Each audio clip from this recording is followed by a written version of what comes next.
পশ্চিমবঙ্গে জন্মে যে কী ভুলটা করলাম, বিহার যেতে হচ্ছে পরীক্ষা দেওয়ার জন্য। তারপরে আবার রেজাল্ট কবে আসবে, চাকরি কবে হবে, আদৌ হবে কি না, নাকি পশ্চিমবঙ্গের হায়ার এডুকেশনের মতো গেল। এত কিছু হায়ার এডুকেশন করে কি হলোটা কি?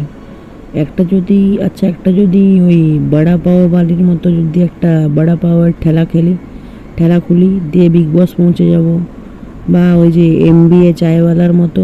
দূর, আমি তো MBAই করিনি, বিএড ডিএলএড মাস্টার সব করে বসে আছি। তাহলে কি বলে চায়ের দোকান খুলবো? মাস্টার্স চায়ের দোকান, বিএড ডিএলএড চায়ের দোকান?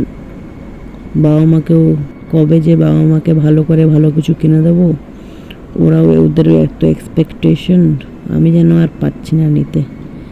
চলো, যা হবে যেরকম হচ্ছে চলুক, কাল দেখা যাবে, কালকে ভালো করে পড়ব।